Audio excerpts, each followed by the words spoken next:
ನಿಮ್ಮ ಸರ್ಕಾರ ಅದ್ರ ಮಧ್ಯೆ ಈಗ ಡಿ ಕೆ ಶಿವಕುಮಾರ್ ಏನಾನ ಬಾಂಬ್ ಹಾಕಿದ್ರೆ ಅದ್ರ ಮಧ್ಯೆನೇ ಬಿದ್ದು ಹೋಗ್ಬಿಡ್ತೈತೆ ನಿಮ್ಮ ಸರ್ಕಾರ. ಡಿ ಕೆ ಮೇಲೆ ನಿಂತಿದೆ ನಿಮ್ಮ ಸರ್ಕಾರ. ಡಿ ಕೆ ಡಮಾರ್ ಅಂದ್ರೆ ನಿಮ್ಮ ಸರ್ಕಾರ ಪುಡಿ ಪುಡಿ ಆಗೋತತೆ. ಬಂಡೆ ಡೈನಾಮೆಂಟ್ ಇಕ್ಕಿದ್ರೆ ಏನಾಗ್ತದೆ ಗೊತ್ತೇನ? ಹೇಳಿದಾರಲ್ಲ, ನಾನು ಮನ್ಸು ಮಾಡಿದ್ರೆ ವಿಧಾನಸೌಧಕ್ಕೆ ಕಲ್ಲು ಹಾಕ್ತೀನಿ, ವಿಗ್ರಹ ಹಾಕ್ತೀನಿ, ಮಾಡಿದ್ರೆ ನಾನು ಬಂಡೆ ಸಿಡಿದು ಬಿಡ್ತೀನಿ ಅಂತಾನು ಹೇಳಿದಾರೆ ಅವರು. ಸಿಡಿದು ಬಿಟ್ರೆ ನಿಮ್ಮ ಕತೆ ಏನು ಕಾಂಗ್ರೆಸ್ ಕತೆ? ಸ್ವಲ್ಪ ಡಿ ಕೆನ್ ಮೇಂಟೈನ್ ಮಾಡ್ಕೊಳ್ಳಿ. ಫಸ್ಟು ಡಿ ಕೆನ್ ಮೇಂಟೈನ್ ಮಾಡಿ ಸರ್ಕಾರ ಉಳಿಸೋವಂಥದಕ್ಕೆ ಹೋಗ್ರಿ. ಇಲ್ಲ ಅಂದ್ರೆ ಸರ್ಕಾರ ನೆಗದು ಬಿದ್ದು ನೆಲ್ಲಿಕಾಯಿ ಹೋಗ್ತೈತೆ.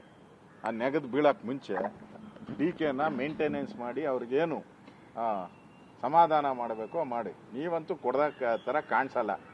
ಮುಖ್ಯಮಂತ್ರಿ ಪದವಿಯನ್ನು ಕೊಡೋ ಥರ ನಿಮ್ಮ ಲಕ್ಷಣಗಳು ಕಾಣಿಸ್ತಾ ಇಲ್ಲ. ಅವರು ನವೆಂಬರ್ ಕ್ರಾಂತಿಯಲ್ಲಿ ಮುಳುಗೋಗಿದ್ದಾರೆ. ಹಾಸನಾಂಬೆ ವರ ಕೊಟ್ಬಿಟ್ಟಿದ್ದಾಳೆ. ಒಂದಲ್ಲ ಎರಡು ಕೊಟ್ಬಿಟ್ಟಿದ್ದಾರೆ.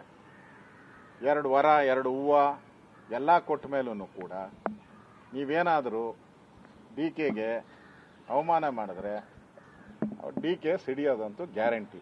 ಫಸ್ಟ್ ಅದನ್ನು ನೋಡ್ಕೊಳ್ಳಿ. RSS ಬಗ್ಗೆ ಮಾತಾಡಿ, ಆಮೇಲೆ ಮಾತಾಡಿ. RSS ಬಗ್ಗೆ ಮಾತಾಡಿ ಬೇಕಾದಷ್ಟು ಟೈಮ್ ಇದೆ. ಮೊದಲು ಡಿ ಕೆನ್ ಮೇಂಟೈನ್ ಮಾಡೋದು ನೋಡಿ.